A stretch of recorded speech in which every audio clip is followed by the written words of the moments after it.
is a very important one for all of us because it's looking at university management information systems and campus power and security environment. We saw in the paper not too long ago that KU had their system hacked into. We've also had a similar attempt at USIU, which we squelched quickly. But security is a major issue, and particularly now that we are connected to the internet through external sources. If we were only internally connected through a private virtual network, then probably it would not be as much of a problem. But because we have Teams and EC and CCOM, we have now allowed people access into our systems from outside of Kenya. So I think it's going to be very important as we look at management information systems and how do we secure our systems so that people are not changing grades or paying fees when they have not paid fees. And also, how can that management information system be strong enough to help identify when these infringements happen? We just recently had a talk with our IT faculty, Dr. Chegi was there, about a course we're teaching in forensic IT, in which students learn how to look at how people hack into systems and how do you secure those systems. But is your own campus network secure enough for you to even offer that kind of a course? And I think that's one thing that we have been talking about and looking at is our campus system secure enough so that if they learn how to go into a system, that we can make sure that they're blocked from changing things within our system. So I'll turn this over to East Africa Barrington, Madam PC. Thank you, Madam Chair. I just want to share our experience just as an introduction, then I'll let my technical support here, Ms. Ansongo, to elaborate on these matters that are a bit technical for me. I want to start by saying that we have worked very closely with the KENET, and as an institution we appreciate KENET and in terms of management information systems. Through KENET, we have been able to increase in availability of cheap bandwidth provided by KENET, and we have been able to expand our network and in terms of connectivity with our campuses outside and within Kenya. We have also had a lot of training through KENET in our IT department. We have acquired a lot of skills that assist us in building of the recently completed UAV campus-wide wireless network. Also, through KENET, we continue seeing a lot of support in terms of partnering in running our university IT department. Now, University of Eastern Africa Baraton has got a number of campuses. We are in Eldoret, we are in Nairobi, we are also in Rwanda, we are in Malawi, and through our university management information system, we do realize that there are issues touching on security.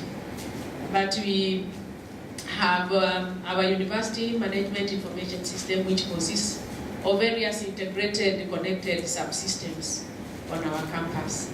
So we find that due to this, there are other concerns we have that are big challenges, like electricity supply and availability of that same commodity. Every month is like we have to plead with the Kenya Power to reconnect us. And on such grounds, we find that we face a lot of threats in terms of information system. Now, currently, we have our university management information system. We have a lot of things that we do. For example, we have a student management system. That one is allowing us to have registration online. Currently, our students can register online, whether they are in the US or in China or anywhere, they are able to register. We also have a finance system that fortunately the church, which is the main owner of the university, has got international standards, and we are using the SunPlus system in our accounts.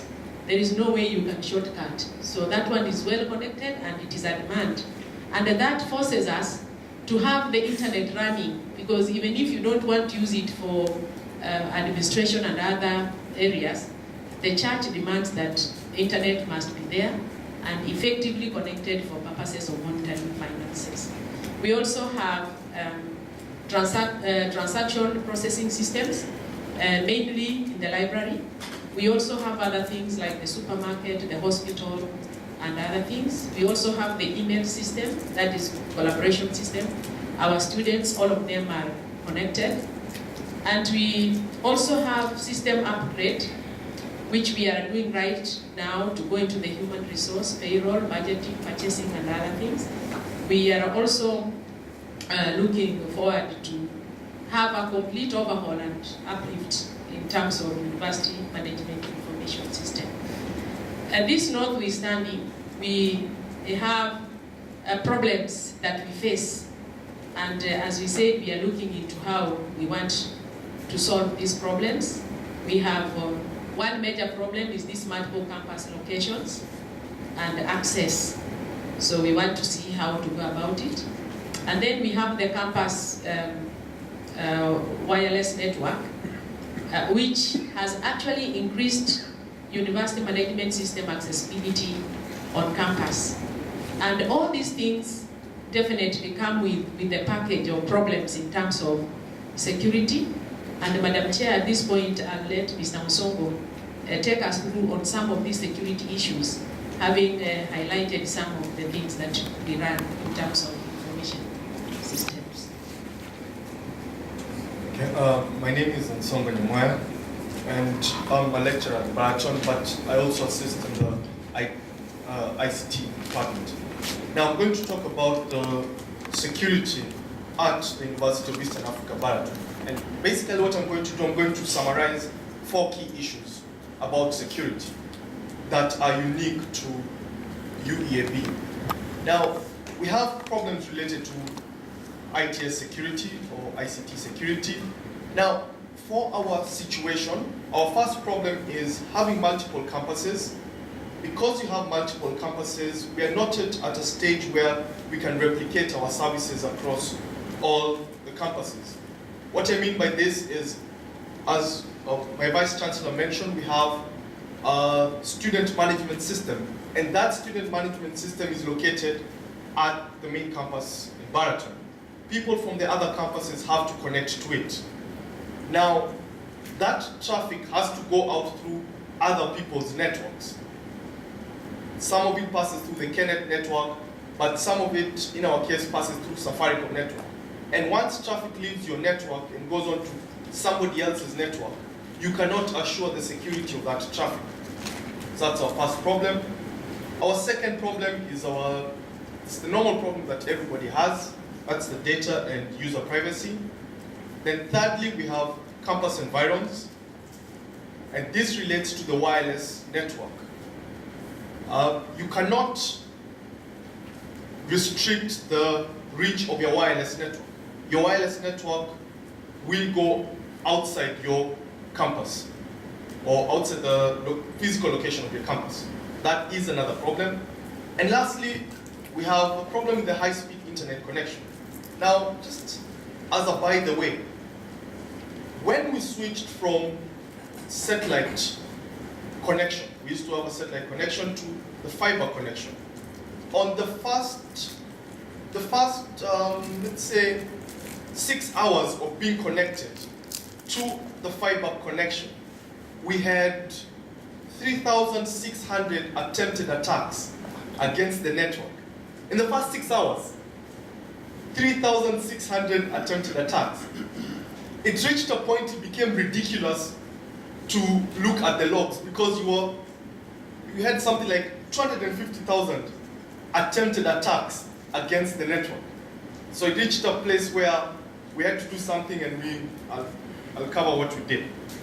Now, what solutions have we implemented to deal with these security problems? Now, the first thing we have done, we have separated all our networks. So we have 4 distinct networks. We have our wireless network, campus wireless network, which I shall talk about tomorrow. We have the core campus network that connects the buildings together, the campus local area network, and the finance network. All these are 4 separate networks that cannot freely exchange information. Then the second solution we've done is remote access. Now, remote access, this is how have we linked our campuses together. What we do is we use encrypted tunnels, or what is known as virtual private networks, to link our networks together. So that it doesn't matter where your traffic is passing, you encrypt it from the source and decrypt it at the destination. Nobody can, even though somebody gets a hold of the information, they can't view the information because it's encrypted.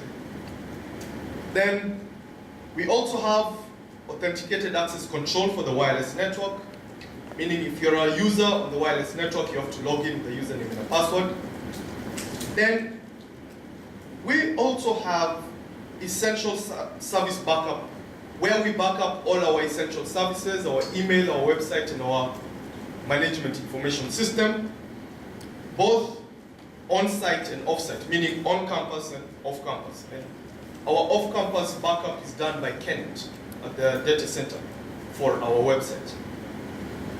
Then we also implement audit trails where we keep system logs. This is what helped us to detect, or this helped us to know that we had 3,600 attempted attacks in the first 6 hours because of our audit trails.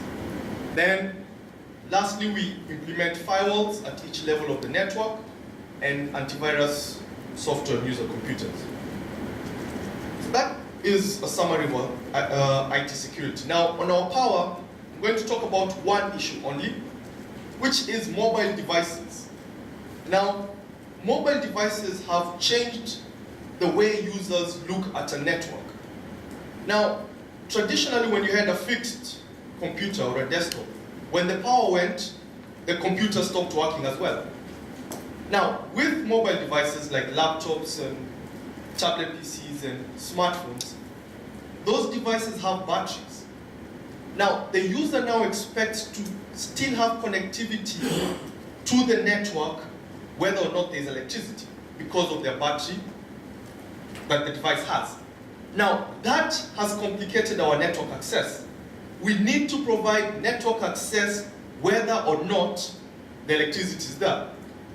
That complicates it a bit.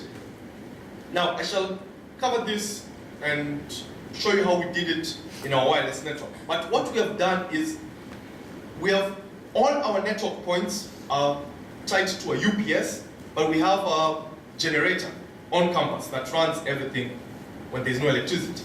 So the mobile devices can now continue connecting whether or not there is electricity on campus. And that has changed the way users perceive our network. When the network is down, the users know it's a serious problem because they know they are able to connect to the network whether or not there is electricity. Thank you.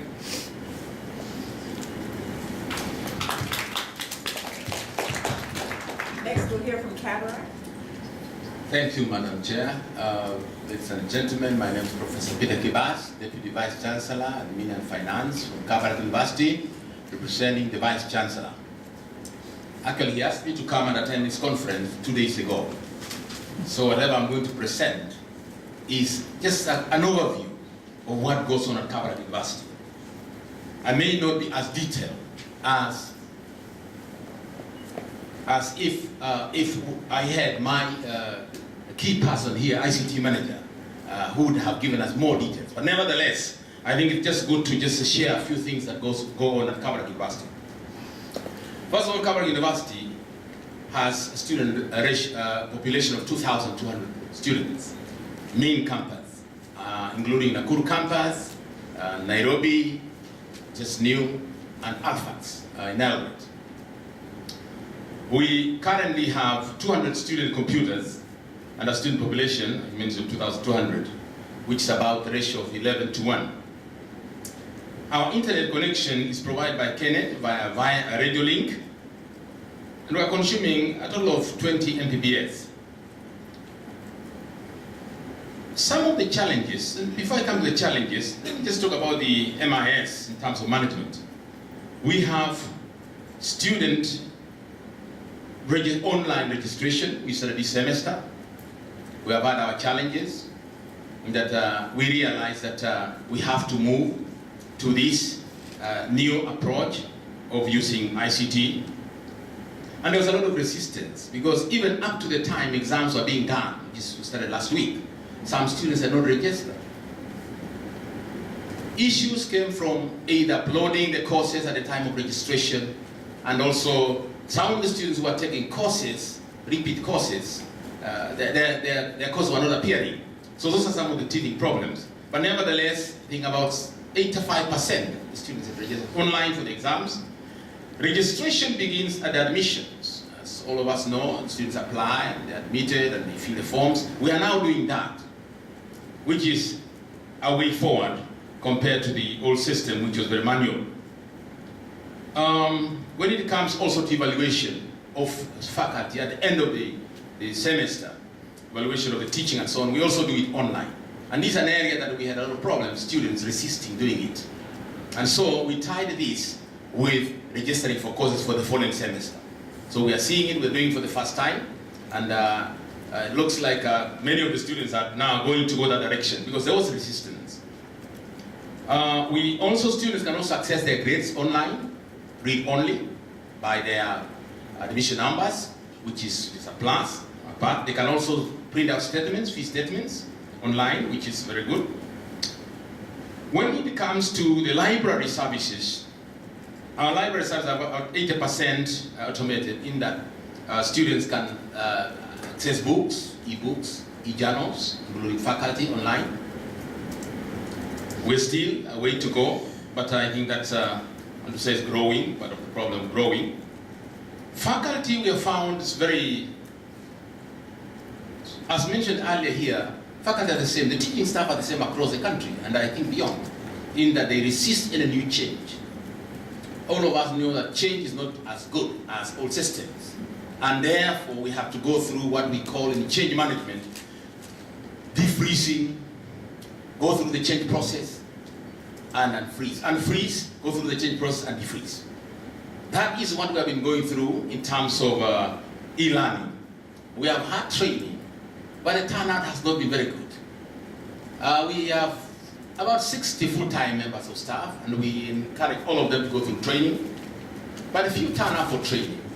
Although we are trying to tie this with incentives, one of the issues that arose here, that how do you encourage staff, faculty especially, to use the e-learning more? We went through the training, awareness and training, but very few of them are using that system. They're about less than 10 out of about 60. So you can see the percent is very small. Then when we come to the HR system, yes, our HR system is also ICT. We have new members of staff, when they come in, of course the data that's collected from them, they fill the forms, and this is put into the system so that it ties in also with all their data about staff, including the payroll also. It's also automated. These days we don't give paper pay slips. Now staff just go to the internet and then check their pay slips and how much they're earning and which bank it has gone to. So which we found was very, very good. Even leave days, calculation of leave for staff, it's done also automated when they apply for leave. They're given the balance of their days and so on. As regards security, security is a challenge, although we are trying to have ways of countering this. We have backups, of course, the firewalls, the passwords, use of private networks, antivirus and others. We have not suffered a major such, say, breaking into our system. But we had an incident a few weeks ago where a whole server collapsed with a lot of data, but we had backed this up. Not all of it, of course. So that taught us a lesson in doing backups and so on. As regards some of the challenges that may come here, some of the main challenges is the reliability of the internet connection. We often are disconnected, and when connected we don't get the full capacity. KENET now comes on the spotlight here. That we have had issues on that, whereby sometimes we don't get what we're paying for fully. We get 12 Mbps instead of the 20. We also have a challenge in getting quick response to our service requests from KENET. I know KENET are doing a great job, but there's still more to improve. We've been trying to liaise the network team, KENET, and it takes quite a bit of time to come back. We have, as regards the internet, we have challenged in terms of number of computers. Although we have encouraged all our staff and students to get their own, we are still a long way. We have gone into some MOUs with the banks to finance computers directly to members of staff, and we're encouraging them to get them on loan so that they we can, through the check-off system, they can pay for this. It's slow. Again, we're talking of change of culture. People are used to whiteboards and writing, and to change it to the use of ICT, it will take a generation. And we are just talking about the Y generation coming in. I think that's the one that will push now most of the processes to be online and so on. We have had a lot of that resistance. And members of staff, for example, especially the teaching staff, many of them hop from campus to campus, whether we like it or not. I'm sure all of us here have that problem, shortage of faculty in key areas. So you find that you are sharing the same faculty members. They will teach here 3 hours, then next time you don't know where they are. They might tell you I'm in town, but they are away in Nairobi, or they might be in Kisumu. You know, those are some of the things, challenges that we're facing, because we want them to be available and to make use of resources and avail time for students. Another thing is about, we use Moodle as a platform for e-learning, just mentioned that we have had training. Of course, the challenge again is training of trainers. We've trained staff, but they don't use it. I know USIU, maybe they will give us an experience. One time when I was teaching there, I think that was the introduction to using the Blackboard, or was it? And there was an incentive of teaching, if you put your courses on, upload your courses and use e-learning, I think there was even one course off, so that you teach less. I don't know whether that's still working. We'll want to hear the experience in this. I think that's what I want to say for now. Maybe we'll answer questions as we go along. The resistance is one of the things that we need to see how we can move out of this. The cost also has been mentioned here. And what I was thinking, maybe a proposal is, can we, if it's possible, KENET facilitating this, we have these best practices of institutions that are pioneered in this country, and that seem to be doing well. If we can repackage this and document, so that we can all share for growing and young institutions like ours, it will really take this country. Thank you. Chair.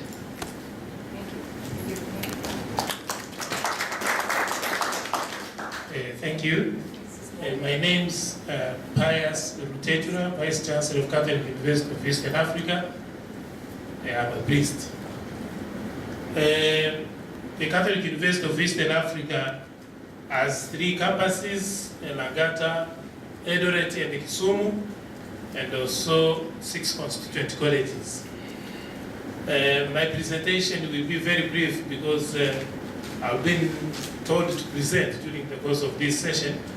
And I will talk about 4 key areas in terms of the option to have the integrated system approach, and also about the Learning Resource Center as a way forward, and then challenges and the way forward.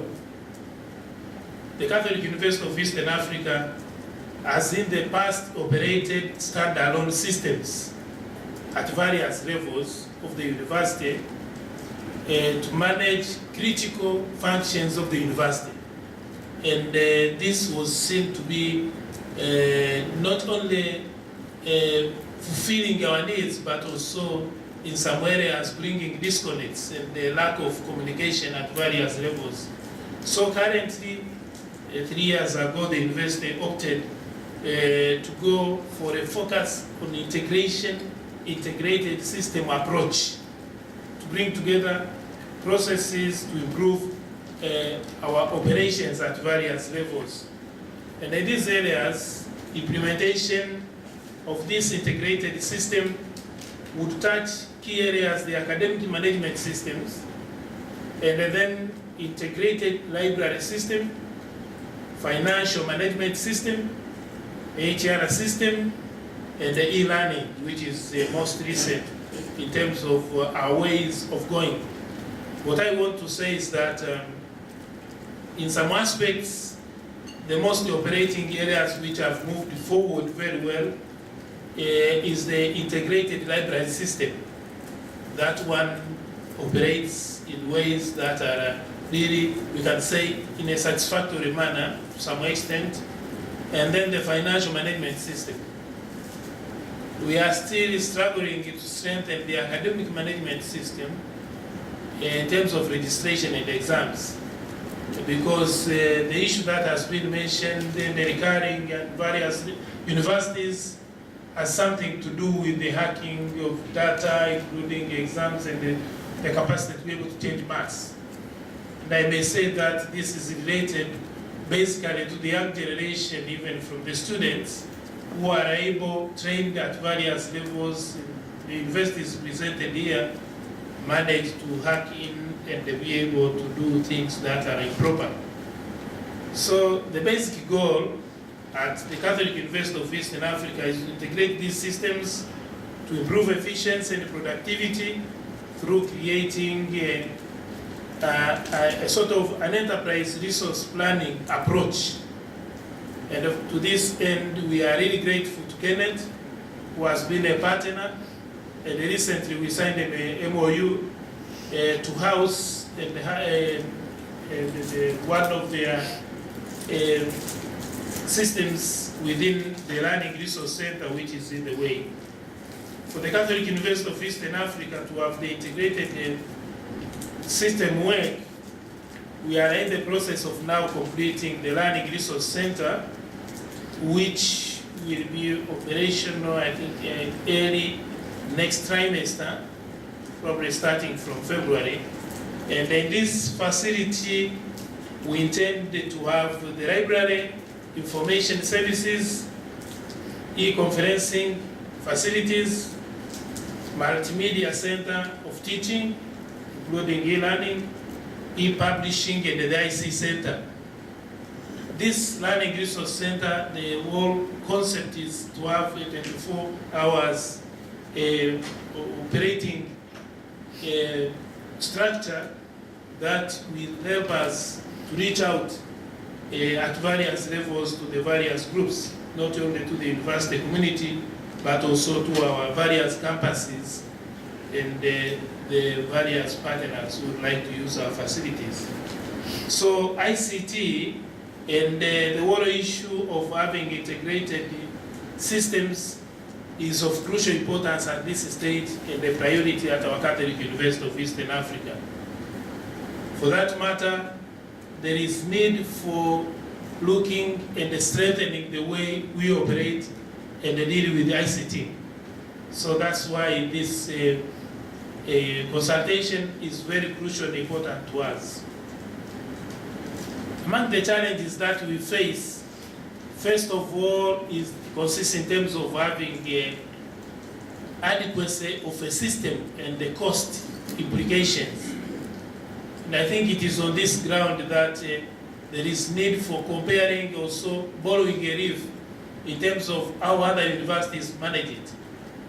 When we look at systems like Oracle and others, they are expensive, and it's not easy for some of private universities to be able to go into them. So that's a challenge, I think, adequacy of systems which will respond to integrated systems and also the cost implications. Another aspect that has been mentioned has something to do with the attitudes, skepticism and resistance to change. When we operated for quite some time at various levels with various independent systems, not only from the faculty perspective, but also from other levels, there are always resistances to change. But I think what we have heard during the first session are lessons that could be taken to respond to some of these challenges regarding that. The whole issue of security is a challenge to the systems, because there are possibilities of people entering into the systems and hacking them.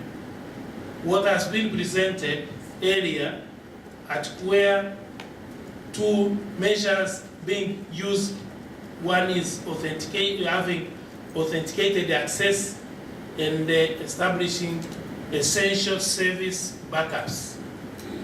I think these are some of the measures being taken. What is the way forward? I think the way forward regarding this area is strengthening partnerships. And one of them, as I've said, is operating with the KENET, which can coordinate us and link us so that we synergize and also explore more ways of working with other universities in addressing some of these systems. Secondly, I think the way forward is also in terms of training faculty, because it's not easy to change mindsets and influence people to go for some things that are new. And recently, we have entered a memorandum of understanding with the SAID, that is the long-running facility organization operating from South Africa, which we think can strengthen us in the way we move forward. Thank you very much.